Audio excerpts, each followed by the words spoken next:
Hello there. Welcome back. I should say welcome myself back. Glad to be back here. I'm sorry about the week off for illness. Oops, sorry about that. I'm not 100% better, but I am about 85%, and that's good enough to do some paint pouring and meet with you live. So I'm excited to be here. That was a rough cold, so I'm glad I didn't have the COVID, but the cold wasn't as bad, but still not great. So, but great to see you all. Welcome Carla and Pat. Monique is here, fantastic. And Cinda has joined us, wonderful. So we are going to just dive right in like it's the beginning of the month. And we're going to have a technique walkthrough tonight, a little bit different because we're not doing one specific technique. We're doing kind of a combination of techniques, all on the spinner using my spinner, but I'll talk about spinners in a minute. So we're going to be spinning out some pours with multiple techniques this month, which is going to be a lot of fun. I don't think I've really covered the spinner comprehensively in the membership, so we're going to talk all about it and do multiple different types of things with the spinner. So it's going to be a whole lot of fun, I think. And I have got a spinner pour technique sheet for you right here that you can download. It's in the membership right now in the PDF section and the technique section. And it's a little bit different. It just kind of talks a little bit about spinning out your pours, some different formulas you could use, mixing formulas. And then I have a list of different techniques that work really well with the spinner, spinning them out. And we're going to cover several of those in the next few weeks. And then I've got some tips and tricks down there as well. So we're going to talk a little bit about the different types of pours you can do on the spinner. And then I'll do a demo a little bit later. But first we'll talk about my particular spinner. I'm going to show you a couple variations of spinners. And if you don't have one, you can kind of think about if you want to pick one up or get a spinner, and you can see what the demo looks like and see if spinning out your paintings is for you. So, and of course, if you have any questions, please feel free to ask them in the comments. Please forgive me if I do any coughing. That's might happen. I'm going to take a little sip of water. But let's press on. So the first thing about spinning, and sorry for the camera if it goes in and out. I'm not quite sure what the problem is, but I'll try to fix it. But the first thing about spinning is it can be kind of messy. Paint's flying off in all directions.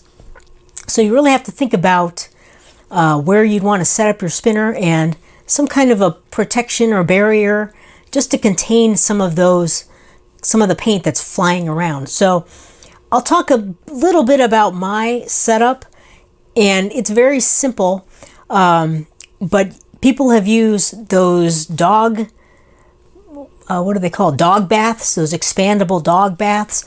I've got one of those. It works okay. I kind of like my setup a little easier. It's a little easier for me. A great big box from Home Depot would also work good, and you can kind of cut it down to so it's not so tall.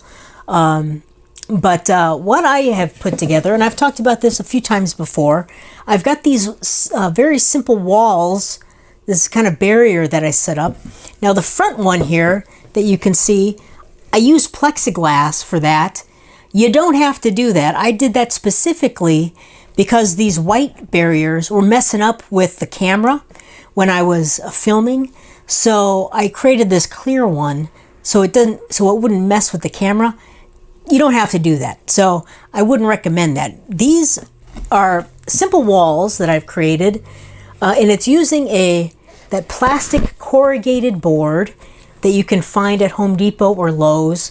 I just used one board. I think they come about 24 by 36. I cut it down into 3 sections, and the height of the wall. This is the height of this barrier. Really depends on your spinner height.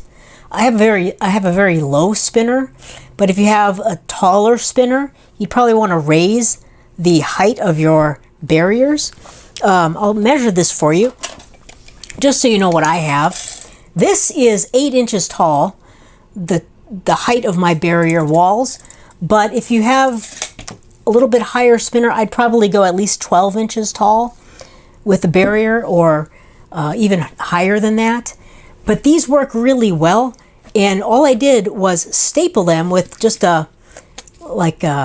just one of those big staple guns onto a piece of pine board that I got from Home Depot. And I didn't cut this at all. This was just, it came this way. You can get these kind of thin strips of pine and just cut them with a handsaw or whatever you have. Use a staple gun, staple your corrugated board to the front of your piece of wood, and then I use some clear packing tape just to tape it on there, just as a little extra like holding power.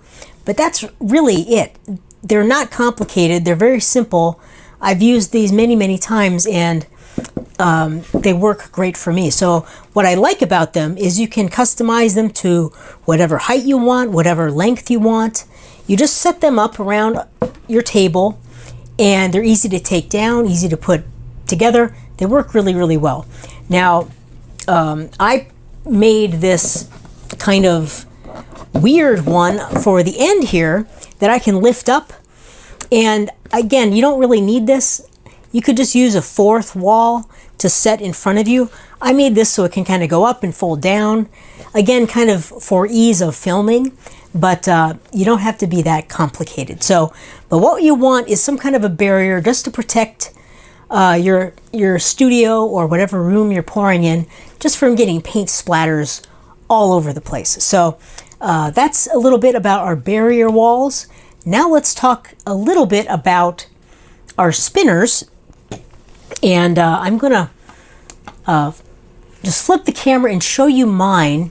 And by the way, there's also 3 different PDFs of kind of a walkthrough of how I built my spinner, and it has dimensions and part sizes and things like that. If you wanted to build something similar to mine, I just looked for this particular spinner that I have, and it's kind of out of stock in a lot of places, of course. So it might be kind of difficult to find, but we'll look at some alternatives. So let me flip the camera here. But you can find those PDFs in the PDF section under supplies and tools, and it's also in the pouring technique section as well. And Monique's got a good idea. She says I cut the bottom out of a puppy pool and put that around the spinner, or just spin slow so I don't need it. Yeah, that's a great idea. And there's a lot of different ways you can go about that. You just be creative, but you want to kind of protect your work area. So here is my spinner. Now this is the top that I created. It's a square piece of wood, and it's got these 4 screws in it these are pins that are alignment pins. But I'll turn this over, and you can see the side here. What this is a banding wheel, and it's made by Shimco Nidec. It's a ceramics company, and they make ceramic throwing wheels, ceramic wheels, and they make these banding wheels. I did a lot of ceramics, so I happen to have this wheel for some ceramics. I didn't really use it a lot, but it was perfect for building this spinner. One reason I like this banding wheel is it's very low profile, so it's very short. It's only about maybe 2 inches tall, 2.5 inches tall, but it's also heavy. So I don't have to worry about it tipping over or falling over. It's it's got a lot of weight to it, and it's got a great ball bearing in it. So when you spin it, you can spin it fast, you can spin it slow, but it will just kind of keep spinning and spinning until you stop it. So it's got a great ball bearing inside there. But again, this particular model, and I'll show you which one it is, it's kind of hard to find right now. And you could look on Amazon. They've got a couple. I'll show you. Blick.com is where I bought this one years ago, but I'll show you what it looks like, and also some alternatives. So what I did is I built this kind of base, or this frame for it, and you could build this something similar to any circular wheel that you might want. And again, you can download those instructions and take a look at how I did that. It's got some pictures and kind of a walkthrough of how we did it. It's not super complicated, but you do need some tools. So think about that if you want to build something similar. What I really like about this one, I'll turn it back over here. I've got my square platform, and then I created these separate plates that I put on top of my spinner. These all have 4 holes in them too, and so these align with the 4 pins in the top here. And I have different ones for different sizes. This is an 11 by 14, and these are made out of lightweight MDF. And this one is a 12 by 16, and I've got a 16 by 20. But again, it's got 4 holes. This is getting kind of complex for a spinner, but it works really well for me. So I'm going to put this down. And the way this works, I'm just going to show you this, and then we'll take a look at some other spinners. It just, those pins hold the plate in place, and so it won't fly off or change position or anything. And so that's kind of locked down. Then I'll take a canvas. This is just an 11 by 14. And I've prepped the back. I've put tape on it. I've put my hooks, my cup hooks on the corners. And then it happens to be the same size as this plate, but I'll put the canvas on at an angle here, and those cup hooks will hold onto the sides of my plate. And I've demonstrated this before, and it's a very simple way to hold your canvas in place when you're spinning. Now, this is not the only way. There's other ways to do this. Of course, you could just use some tape that you kind of put on your spinner.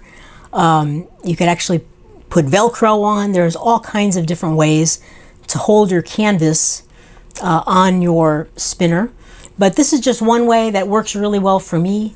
And again, you could download those PDFs and take a look at kind of how I put this together if you want to. So I'm going to flip over here, and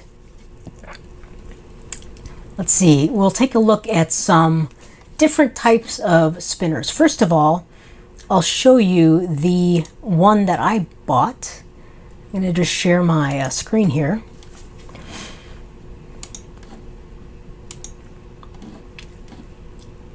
And make sure you can see that. So this one here, this is Blick.com, and if you just search for banding wheel, right here, just banding wheels, these ones will come up. Why is that doing weird things? Anyway, they have a few different types. This one here, this short one, that's the model I use. They've got a taller version and then a really tall version. And they cost anywhere between $61 and $131. Again, this is a very specialized tool, but and they come in different sizes. So, and of course, they say they're out of stock. So this is the one that I use right here. This 8 3/4 by 2 1/4 inches tall banding wheel. It costs $73, but you can't get it. So, but you could check out Amazon. I looked there, and they've got a couple, but again, they seem to be kind of in and out of stock. So that is the one I personally use, but there are other options. So I'm going to stop sharing that. And let's go take a look at some other options on Amazon. We'll take a look at some other banding wheels. So I'm just going to share my screen again. I did this in a weird way, so here we go. We're on Amazon.com, and I just typed in banding wheel, and then they have a whole bunch of them. So they range in price. Here is the one for $40, 12-inch diameter. That's a nice size. They've got some for $29. You can scroll down and see other ones. They have one for $15, but that one I think is more of a plastic turntable. I might avoid that one and spend a little bit more money if I wanted to do a lot of spinning. But you can see they have a whole range of different banding wheels. One thing I like about the banding wheel is it's a heavier duty piece of equipment. So it's going to be much harder to knock it over or shift it or do something like that, especially if you have a larger canvas. So if you want to work big, I'd recommend modifying one of these larger or one of these banding wheels, and it will give you the weight you need just to support larger canvases. So just type in banding wheel. You can check out, they have a bunch of different types. And here's that's very similar to the one I have, but it's a taller version. So, and then we're getting into other ceramic things. So those are banding wheels. Those work well for spinners, and they have a ball bearing in there. So they're meant to spin nice and easily, and they'll keep spinning for quite a while, which I really like. So I'm going to stop sharing there. And let's go take a look at some cake spinners. Those are also very popular types of spinners you could use for paint pouring. And Lily just said she's got a metal cake spinner for it was about $30 from Amazon. That's exactly what we're going to look at right now. Great comment, Lily. So let's go take a look at some cake spinners. I'm going to do this one more time and share my screen, and here we go. So I'm going to show you a couple different things. There's a whole lot of different cake spinners out there. So I don't have one, so I don't want to give you like a brand name or anything. Some of them come with some extra supplies, which is kind of cool. Maybe Lily would share the brand she got in the comments if she really likes it.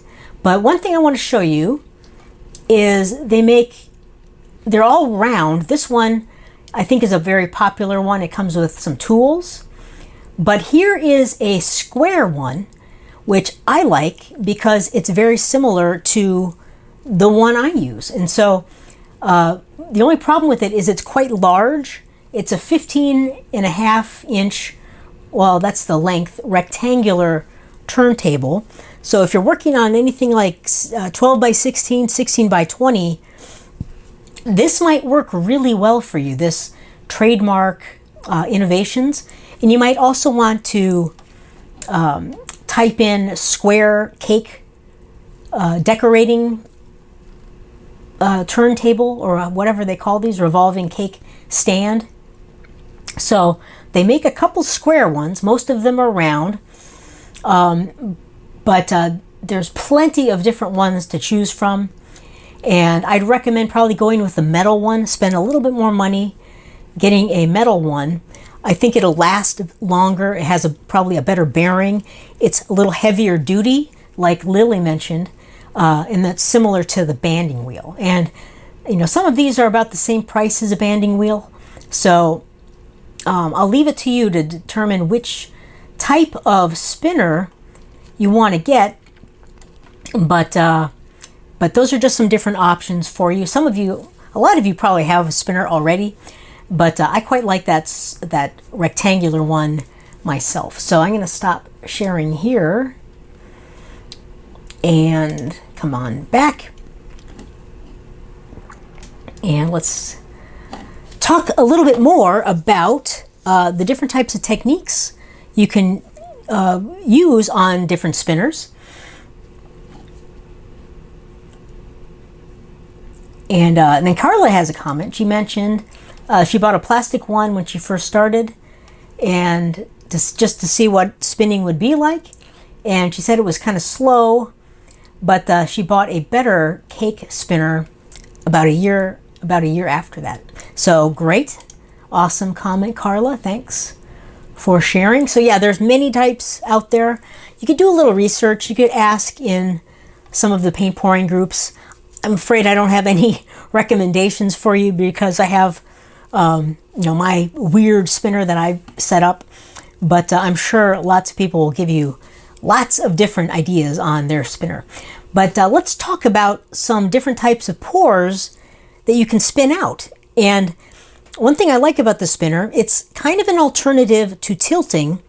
So if you don't love the tilting process, which I've demonstrated so many times, spinning out your paint is a little bit of an easier way to spread your paint over your canvas. Gives you slightly different results, but you could also do kind of a combination of the two, and we'll talk a little bit more about that when we get into the demo. But if you really like symmetrical paintings, let's say you're doing ring pours or cloud pours, you can very evenly spread your paint across your canvas and keep the painting quite symmetrical and kind of keep those patterns the same.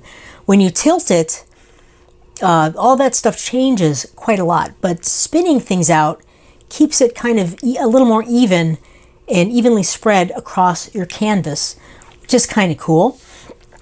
So I have quite a few different techniques that you can do with spinners. So first up, just the regular flip cup type pours, flip cup style pours like the floating flip cup, regular flip cup, those work really well and give you kind of some unusual results that are different from the traditional tilting.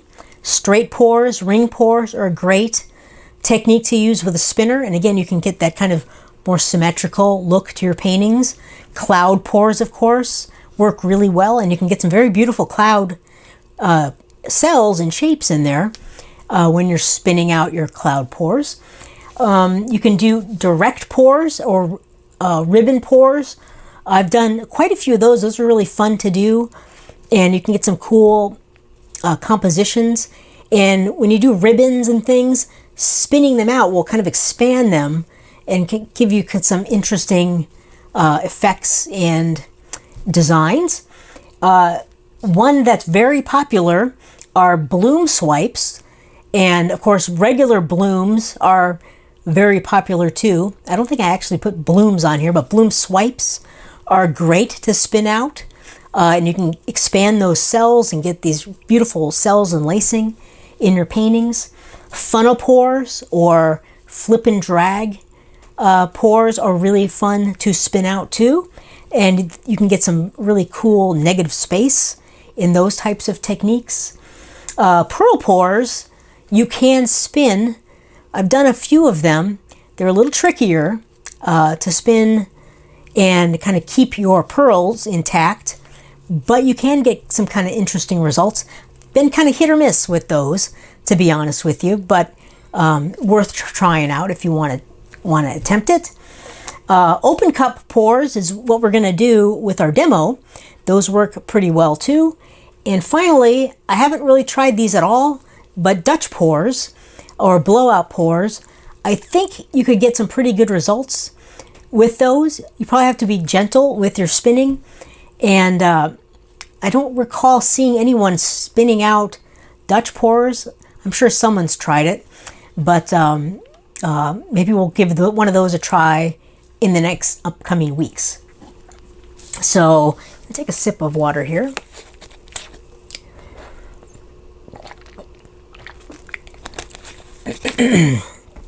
All right, so those are, and I'm sure there are more techniques you can use and spin them out, but those are a handful, and we'll look at quite a few of those in the next few weeks. And then I've got some just other tips and tricks for you on our technique handout PDF. But let's get into a demo, and we'll do a little open cup pour, spin it out, and see what happens. So I'll show you the colors I'm using, and I'll flip the camera over here. Probably have to zoom out just a hair to get that all in there. Let's see what that looks like. I'll zoom out just a tiny bit.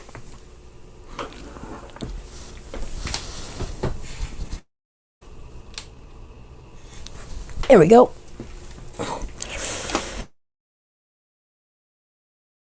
Okay, so I've got a few different colors. I've got my, I've got my open cup.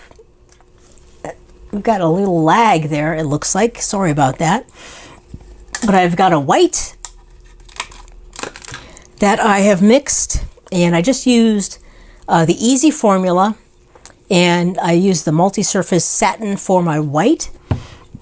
So 2 parts Floetrol, 1 part paint, some water, and this is the number 2 consistency, just the standard consistency. And I do mention consistencies on the technique sheet. You can spin out pretty much, or most consistencies, but I would probably make the number 2 your thickest. The thicker you get, the harder it can be to spin out evenly. So thinner paints spin out very quickly and easily, but the thicker ones, like the number 1, I might kind of stay away from that one. But number 2 up to number 5, you could spin all of those out effectively. And so we've got our white, we've got just a silver from Artist Loft. I created this gold here is kind of a rose gold. I'll pull that over, and so that's kind of a 50-50, a little more gold maybe, but gold and silver together to create kind of a rose gold color. And also I've got a Payne's Gray, so I'll move this aside. So just a Master's Touch Payne's Gray. So this is a kind of a monochromatic palette that I love working with, kind of a white, gold, silver, and then a dark color. A lot of times I use black, but Payne's Gray works good too. So we're going to just use these 4 colors and do an open cup.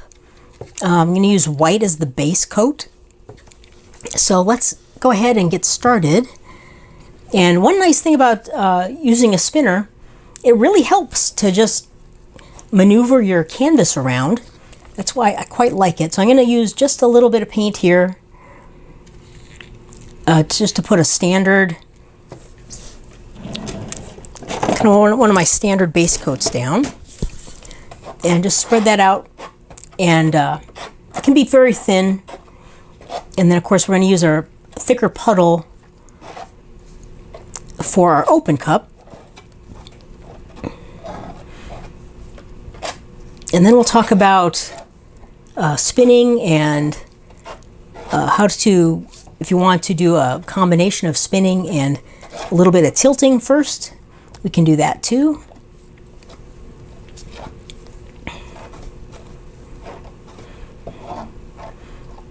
So there we go, that's nice. Kind of a pretty thin coat. So I'm going to just pour a little puddle for our open cup to sit in. And I'm going to maybe move that around just a little bit. There we go, looks pretty good. Maybe a touch more.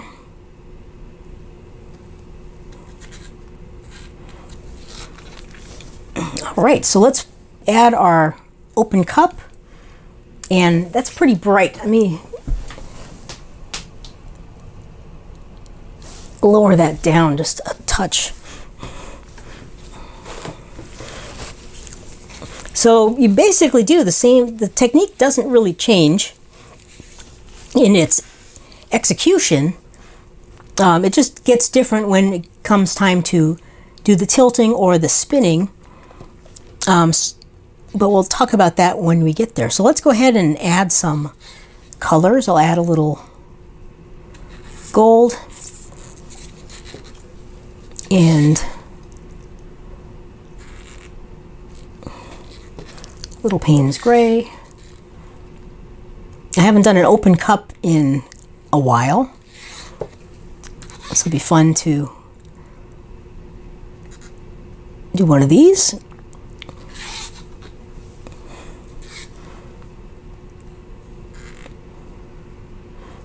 And the paint is just starting to move out from underneath the cup. You can kind of see what's happening a little bit, forming some cells.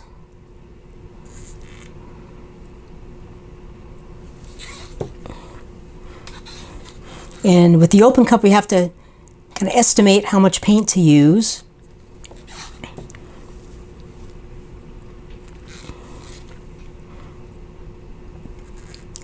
I'm just kind of judging the puddle.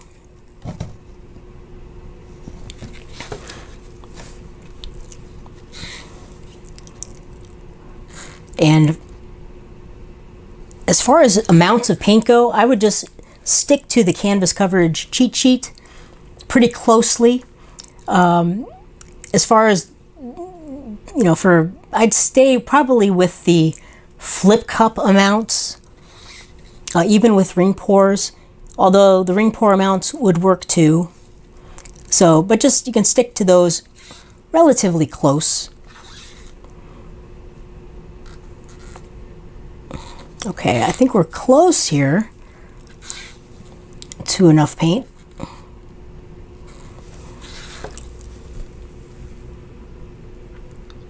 All right, so I like that. I'm gonna, stop right there. Add just a little silver.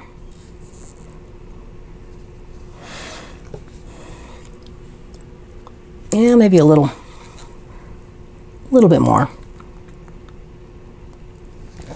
You can always spin off a little bit more paint, but again, I don't like to have too much paint on there, because if you have too much paint on your canvas at the end, you can have some issues with cracking. But that looks pretty good to me, so kind of like it. I'm going to twirl off our cup. I think some cells are starting to form.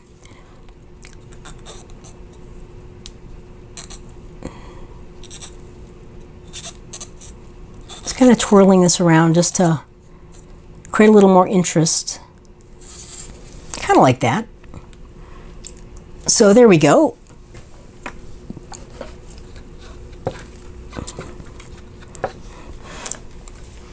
So at this stage, we've got our paint puddle, and this would be similar to if we just pulled a flip cup off or just ended putting a straight pour on. We've got our paint puddle in there. So we can do a couple things at this stage. First of all, we could spin it out just like it is now. We might want to add a little bit of flow extender around our paint puddle. And that can help kind of getting the paint more even across the canvas. The other thing we can do is do a preliminary tilt and just expand our paint puddle a bit. And I like to do that quite often. So I'm just going to do a little expansion of our paint puddle. This is similar to just the regular tilting process. Now, if you have a ring pour or a cloud pour and you want to keep it really symmetrical, then you don't have to do this. This can change the symmetry of your painting if that's what you're going for. But there we go. I'm just going to. So we've covered more of the canvas. I'm moving the paint back into the center, and that's kind of important to get the paint puddle kind of even, so we don't have tons of paint on one end. That's going to fly off really quickly. And so we've kind of evened out the paint. Let's stick it back on our spinner. And we've got some cells developing. That looks kind of cool. I'm going to move our paints out of the way because they'll get covered with splatters. So you have to kind of think about this, the paint splatter that's going to fly around.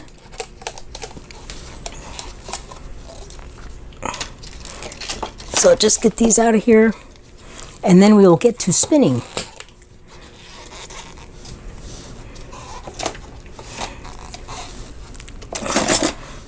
Okay, so we're ready to go. So I'm gonna just give it a nice gentle spin, and just to see what happens. We've got some cool cells. Let's give it a nice little spin here. And it doesn't take a lot of force to move the paint. Kind of a gentle spin does a lot. And I have my little stick here that I can use to kind of stop my spinner. And we've almost covered most of the canvas. Our cells have kind of grown and expanded, and they're nice and round, which I like. So we've got a little bit more over here. And to help this along, we could also add a little bit of paint if we want. Use it as kind of a flow extender. I'll just put a little silver right on there. And let's give it another gentle little spin.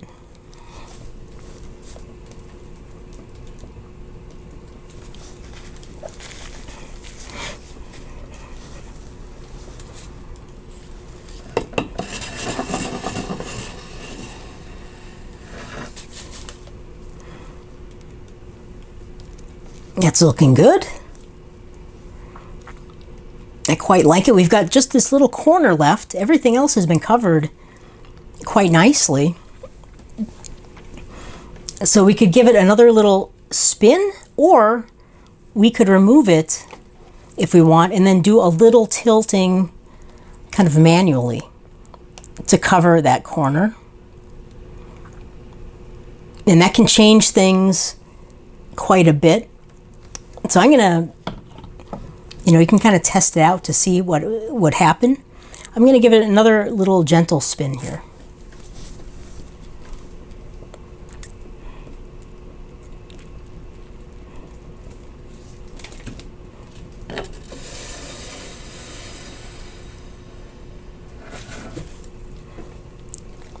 And there we go, we've covered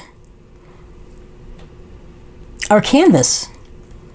And it's actually quite a cool composition. I like the cells we got.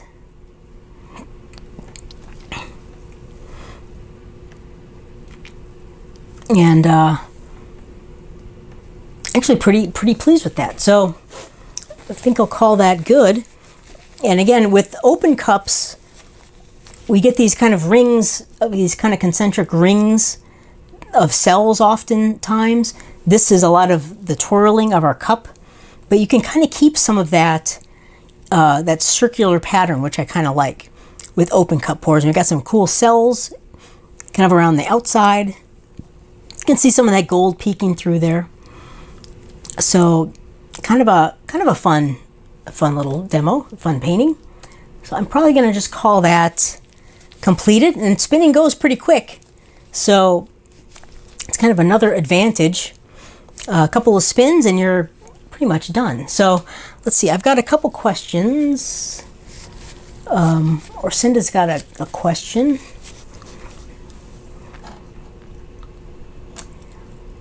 And Cinda is asking, is it better to spin in only one direction or reverse direction after each spin? You could reverse the direction.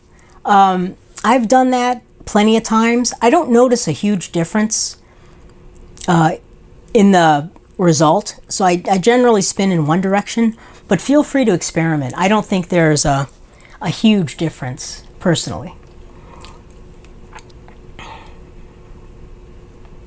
And Elsie is asking, or Lee is asking, how much paint on canvas is safe from cracking? So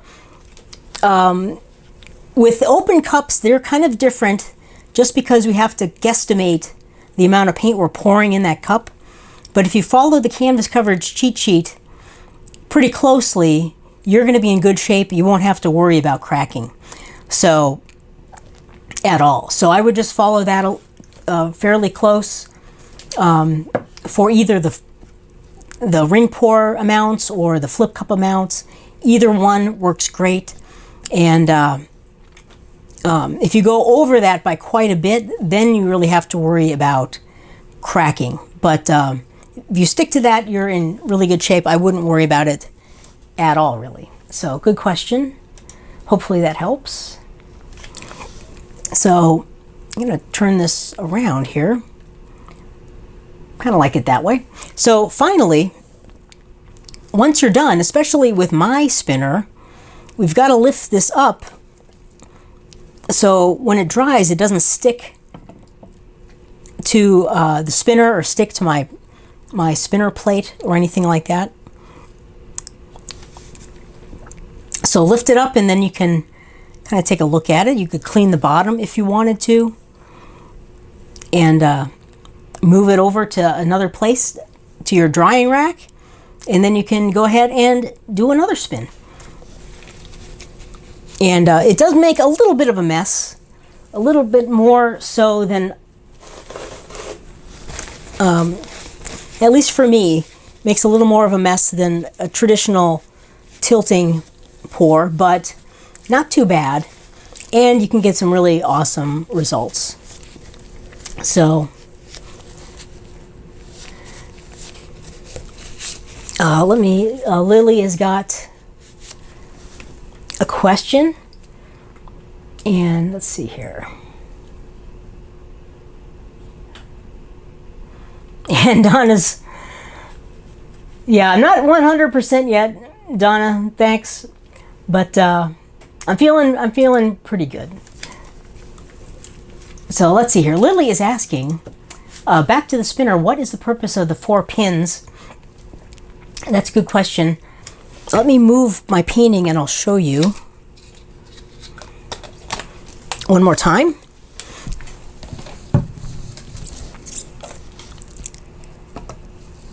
I'll put this down here.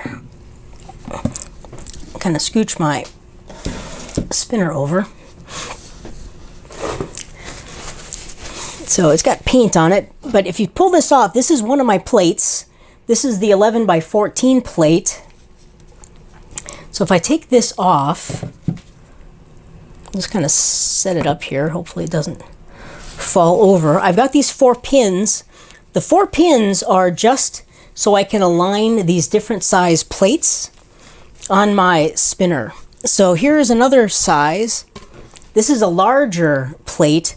This is a 12 by 16.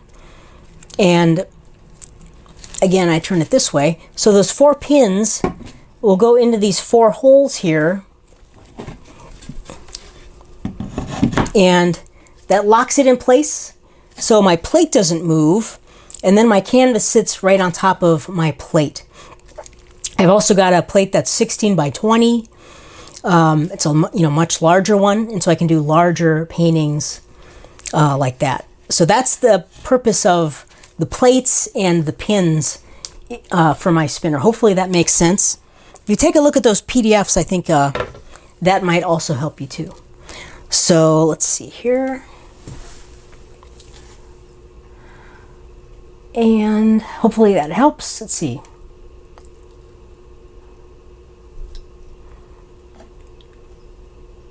All right, and Judy showed up.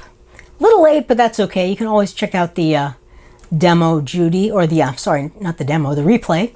It'll be up right when we're done here. And okay, so that is it. I'm going to just put my plate back on here. And I'll give you one more look at our little demo. Turned out pretty cool. So that's just one technique you can do on a spinner. And next week we'll take a look at a few different other techniques and the results you can get with them. So they are fun to do. I really like using the spinner.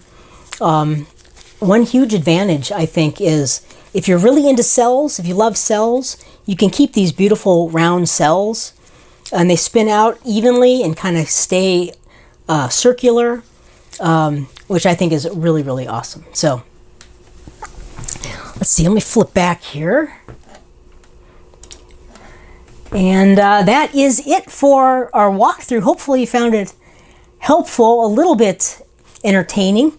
Next week we'll do a little bit more, have some more different types of demos, and we'll spin out some more things. It should be a whole lot more fun. So those PDFs are waiting for you if you want to go check them out. The demo should be, or the replay will be active right when we're done here, so you can check that out too if you missed anything. And until next time, I'll see you Friday. Hopefully I should be more about 95% by Friday, I'm hoping, and we'll do another demo then. So have a great rest of your week. I'll see you Friday, and I'll talk to you soon. Any last questions before we go? And Judy says, I'll be gone for the next 3 weeks. Oh, okay, Judy, no problem. You can always catch up later. Have fun wherever you're going. Alrighty. Well, take care, everyone. I will talk to you again really soon. Bye-bye.